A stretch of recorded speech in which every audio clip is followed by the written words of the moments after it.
Hi bro. எல்லாருக்கும் வணக்கம். இன்னைக்கு நம்ம பார்க்க போற டாபிக் ரொம்ப ரொம்ப முக்கியம்.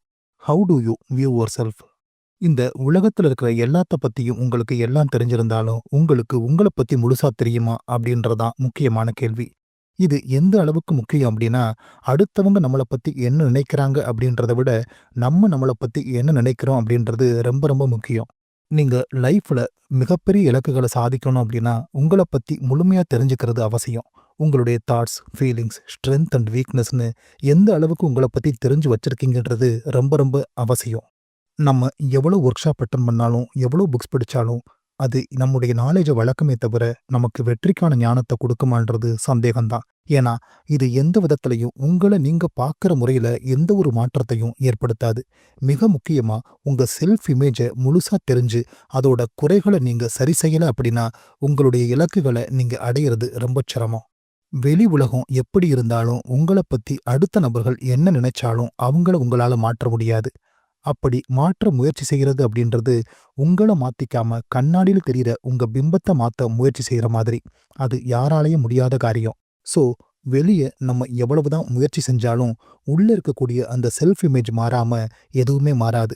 நீங்க வாழ்க்கையில வளரணும், உண்மையாவே ஜெயிக்கணும்னு விரும்புறீங்கன்னா, நீங்க முதல்ல செய்ய வேண்டியது ஒரு நிரந்தரமான மாற்றத்த உள்ளிருந்து ஏற்படுத்தணும். அதுக்கு நம்ம செய்ய வேண்டியது நம்முடைய உறவுமுறை, நம்முடைய வேலை, ஆரோக்கியம், மனநிலைன்னு எல்லாவற்றையும் குறித்து ஒரு ஹானஸ்டான கேள்வியை எழுப்பி, அதற்கான சரியான பதில கண்டுபிடிக்கணும். அப்படி நாம கண்டுபிடிக்கக்கூடிய பதில் ரொம்ப ஹானஸ்ட்டா இருக்கணும். நான் இப்ப மனதளவுல என்னவா இருக்கேன்? என்னுடைய பலம் என்ன? என்னுடைய பலவீனம் என்ன? என்னுடைய வாழ்வின் எந்த பகுதியில நான் மேலும் கவனம் செலுத்தணும், இம்ப்ரூவ் பண்ணணும்? இது போன்ற கேள்விய கேட்டு அதுக்கான பதில கண்டுபிடிங்க. ஒன்ஸ் நீங்க உங்கள பத்தி முழுசா புரிஞ்சுக்கிட்டீங்க அப்படின்னா, உங்களுடைய எந்த பகுதியில ஒரு சரியான மாற்றத்த உருவாக்கணும் அப்படின்றதும், எது உங்களுக்கு முக்கிய தேவைன்றதும் உங்களுக்கு தெரிய வரும். அந்த நல்ல மாற்றம் உங்கள ஒரு பெட்டரான மனுஷனா உருவாக்கும் அப்படின்றது சர்வ நிச்சயம். உங்க செல்ஃப் இமேஜ்ன்றது ஓவர் நைட்லயோ, ஓரிரு நாள்லயோ உருவாகிறது கிடையாது.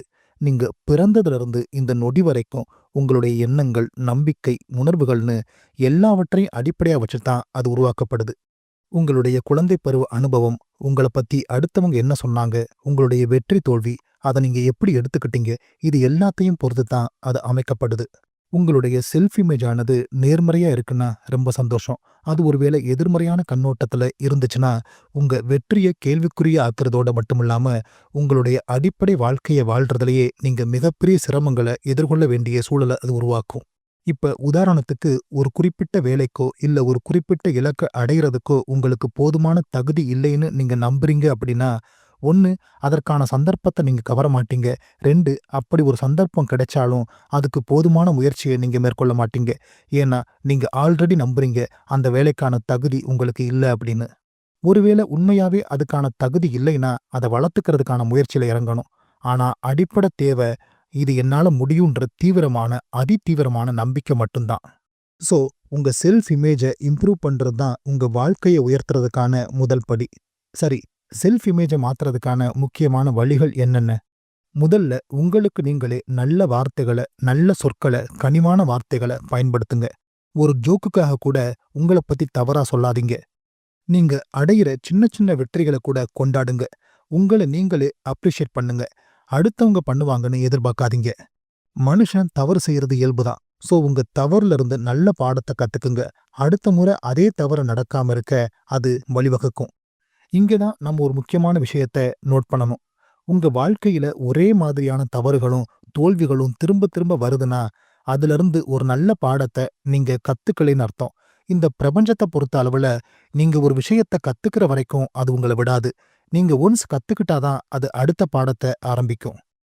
அடுத்து உங்கள சுத்தி எப்பவும் நல்ல மனுஷங்களையே வச்சுக்குங்க. ஆனா நிறைய இடங்கள்ல இது சாத்தியமில்ல. அப்ப நீங்க செய்ய வேண்டியது அவங்கள பெருசா கண்டுக்கிறாம இருக்கிறது தான் சிறந்த வழி. இது எல்லாத்தையும் விட முக்கியமா, உங்கள நீங்களே ஒரு பெஸ்டான வெர்ஷனா கற்பனை பண்ணுங்க. ஏன்னா, இன்னைக்கு நீங்க இந்த உலகத்துல பார்க்குற எந்த ஒரு விஷயமும் என்னைக்கோ யாரோ ஒரு மனுஷன் கற்பனை பண்ணது தான். உங்க வாழ்க்கை உங்க செல்ஃப் இமேஜோட ரிஃப்ளெக்ஷன் தான்றத நல்லா புரிஞ்சுக்குங்க. இந்த வீடியோ முடிஞ்சதும் உங்க வாழ்க்கையில இருக்கக்கூடிய ரிலேஷன்ஷிப், ஜாப், ஹெல்த், கான்ஃபிடென்ஸ்னு எல்லா பகுதிகளையும் ஒரு நிமிஷம் கவனிச்சு பாருங்க. இது எல்லாவற்றையும் சார்ந்து உங்க செல்ஃப் இமேஜ் எப்படி வச்சிருக்கீங்களோ, அதுபடிதான் உங்களுடைய தற்போதைய வாழ்க்கையும் இருக்குன்றத புரிஞ்சுப்பீங்க. உங்க வாழ்க்கையில இருக்கக்கூடிய சில பகுதிகள் அபரிமிதமா இல்லைன்னா நீங்க பயப்படாதீங்க, பதட்டப்படாதீங்க. ஏன்னா அத உங்களால மாத்த முடியும். நீங்க உங்க வாழ்க்கைய பார்க்குற முறையில மாற்றத்தை ஏற்படுத்துங்க. உங்க வாழ்க்கை அதுபோல மாற ஆரம்பிக்கும்.